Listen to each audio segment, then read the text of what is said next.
Hello dear subscribers, welcome to our channel. So మనం ఒకసారి NBCC ఇండియాది stock check చేసుకుందాం.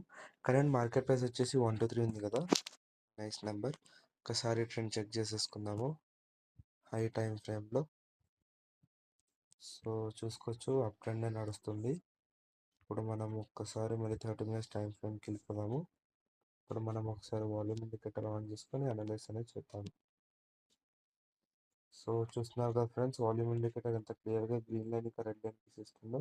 ఈ గ్రీన్ లైన్ అనేది మనకి గ్రీన్ లైన్ అనేది రెసిస్టెన్స్ లెవెల్, రెడ్ లైన్ అనేది సపోర్ట్ లెవెల్. సో ఇక్కడ ఇవి ఉన్నాయి చూసారా, ఇవన్నీ వాల్యూమ్స్ అనమాట. ఇవన్నీ వాల్యూమ్స్ మనకి ఎక్కడ హై వాల్యూమ్ ఉందనే చెప్తుంది. సో హై వాల్యూమ్ ఎక్కడ ఉంటే అక్కడ యాక్టివ్ రెసిస్టెన్స్ ఉందని అర్థం. యాక్టివ్ రెసిస్టెన్స్ హై వాల్యూమ్ ఎక్కడుంటే అక్కడ యాక్టివ్ వాల్యూమ్ ఉందని అర్థం. యాక్టివ్ వాల్యూమ్ అంటే ఎక్కువ బయర్స్ ఇంకా సెల్లర్స్ ఉన్నారని అర్థం. సో ఒక్కసారి మనం అనలైజ్ చేద్దాము. చూడొచ్చు మీరు ఎంత ప్రాపర్గా మన వాల్యూమ్ ఇండికేటర్ని ఒబే చేస్తుందో లైన్స్ అనేది.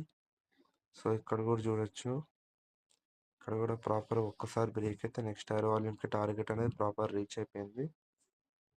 సో అలాగా మనం ఒకసారి అనలైజ్ చేస్తే ఇక్కడ మనకి ప్రాపర్ గ్రీన్ క్యాండిల్తో సపోర్ట్ లెవెల్ బ్రేక్ అయ్యి నెక్స్ట్ హైర్ వాల్యూమ్కి టార్గెట్ వచ్చేసింది.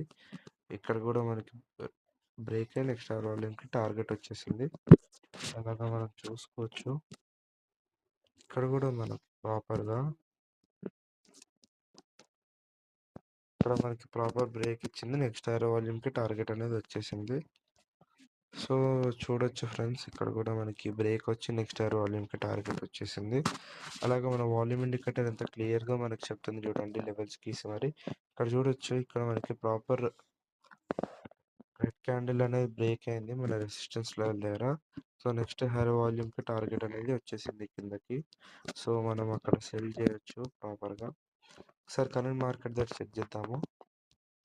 సో అనలైజ్ చేస్తే ఇక్కడ బ్రేక్ రిజెక్ట్ అయింది కాబట్టి నెక్స్ట్ హైర్ వాల్యూమ్కి టార్గెట్ అనేది రీచ్ అయిపోయింది.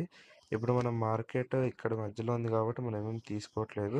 ప్రాపర్ బ్రేక్అవుట్ దగ్గర ఉన్నప్పుడు మనం తీసుకుందాము, అప్పుడు మనకి అనలైజ్ చేయడానికి యూజ్ అవుతుంది.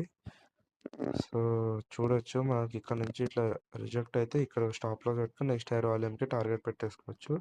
అదే ఒకవేళ మనకి ఇక్కడ బ్రేక్ అయింది అనుకోండి కిందకి, కొద్ది స్టాప్ లాస్ ఇక్కడ పెట్టుకుని నెక్స్ట్ హైర్ వాల్యూమ్కి టార్గెట్ అనేది పెట్టేసుకోవచ్చు. సో వాల్యూమ్ ఇండికేటర్ డీటెయిల్స్ కావాలంటే కింద ఉన్న నెంబర్కి కాల్ లేదా మెసేజ్ చేయండి. సో డిస్క్రిప్షన్ కూడా చదవండి. ఒకవేళ మా అనాలిసిస్ కనుక నచ్చినట్టయితే please like and subscribe. Thank you, have a good day.